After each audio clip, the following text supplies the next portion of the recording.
This here is Chester. Chester has a resource guarding problem. He guards a person. Resource guarding is not, although it looks aggressive, it's actually not considered aggressive behavior. Come. And a dog can guard multiple things. Most of the time they guard food or a bone or a high value object like that, but they can also guard a location or a person. In this case, he's guarding the person who is actually filming this right now, the husband. So what we're going to do is, this is a technique that we're going to use when a dog has a resource guarding problem. Resource guarding is natural in the wild. And what happens is the dog thinks, when you approach, you're going to take my stuff. So I growl and lunge and nip at you to get you to back off. So the idea for this technique is, what we're going to do is we're going to have the wife practice approaching the husband, but she's going to stop before the dog feels threatened. She's going to take out a treat, toss it at the dog's feet, and then she's going to turn and walk away.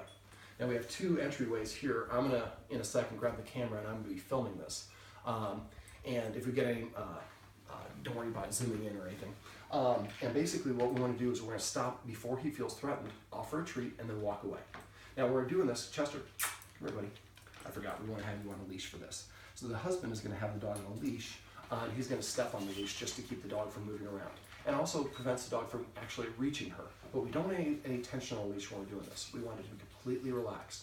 We just went for a walk, which is something that I want the wife to start doing on a regular basis because it helps him have a positive association.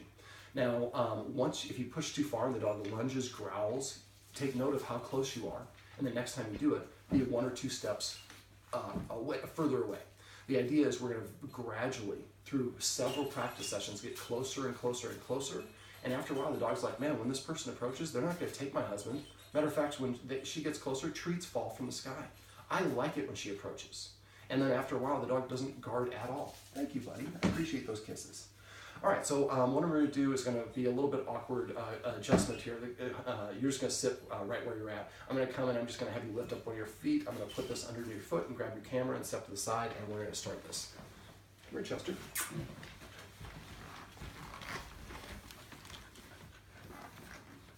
There we go.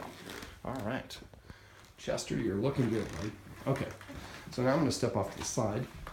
Now I'm going to have the wife, and I don't say anybody's names on these, she's going to walk and take 3 steps into the room, and she's going to have a treat in her hand first. Okay, you have a treat? Mm-hmm. Go ahead and stop. Toss it to Chester. He can't get it. Move your foot a little bit if you can't get to it. All right, now turn around and walk out and go through the other door, and you're going to approach the other way. 4 steps. Okay, so see how he closed his mouth there? When you're watching this video, see he closed his mouth? That's an indicator you're starting to get close. If he sits, that's awesome. Go ahead and roll one towards him.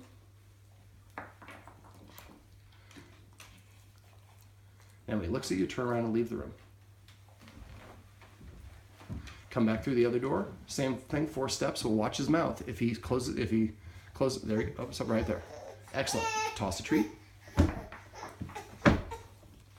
Rolled around behind. Now we might need to put a stopper or something so that it catches the treats. There we go. Did he get the treat? Did you drop it for him? No. Okay, that's okay. So go ahead and walk back in the kitchen. Turn around. And we want to practice a lot of approaches. So go ahead and then turn around, come back in. And watch his mouth. He stayed closed this time. So he looked away. Now he's looking at the treat. Light toss. Wait for him to look at you then. Okay, light toss now. Oh, wait. Wait for him to look. Okay, right there. Toss. After a while, he'll get better at this, recognizing every time she approaches. Now, as soon as he looks at you, leave the room. Oh, wait, there you go. Now go ahead and leave and go back to the other entrance. Now his mouth is open, so watch his mouth. Walk towards him until his mouth closes. Keep going. Stop. Toss. Wait for him to look back at you. And as soon as he does, leave the room. Make a slight cough. A little bit louder. Leave. Perfect. And repeat this doorway right here. So approach, come in, stop right there. Ears flip back a little bit. Go ahead. There you go, Chester. You got it. Okay. You can go ahead and go back. I'm going to let you, let's do one more. And go ahead and approach. Watch him. Roll it. There you go. You might want to adopt more of a rolling technique. Yeah, whatever works better for you. Basically, we just want to understand it. When you approach, you're going to be dropping treats. Now, you're being paged, so I'm going to let you take that off, put it in the chair, and you can go back to your regular duties. And I'm going to let you keep them on the leash.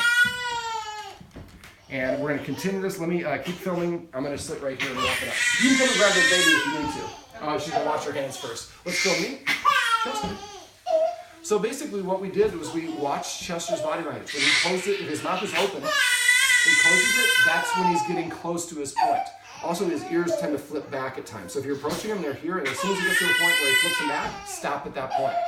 Roll the treat. And you might want to get like a 1x2 or something, a board that you put across the room, so when you roll it, it stops it from going behind or underneath this. And then basically, each time we do this, we're going to get a little closer, a little bit closer. I know, sweetheart. Mommy's coming. Mommy's coming. Yeah. She's like, you might be a dog whisperer, but you're nothing for babies.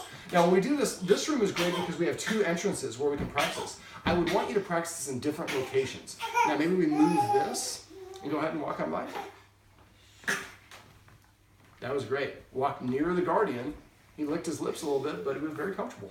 I'm going to let Mom come and sit here in her regular seat, and I'm going to, you can go back, look, move these. Chester, there we go. Let's film me.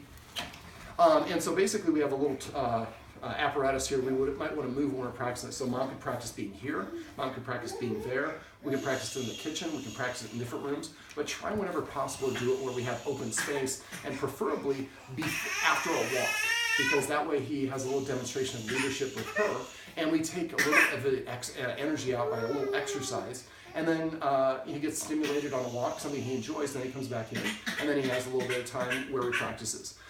Keep practicing this, do it in different locations, and what you should see is you can get closer and closer to him without his ears flipping back or his mouth being closed. Licking the lips a lot can be also a sign, especially if they're licking, like they're trying to lick their tongue. That can be another sign of stress. So watch for those things. Anytime you see those, stop. Roll the treat really gently. You'll get better at rolling as we practice. But eventually, like I said, Chester will just start thinking, man, when a human approaches me, they're not going to take my resource. They're going to make my resource better. This is a technique that you can use to stop any dog from resource guarding.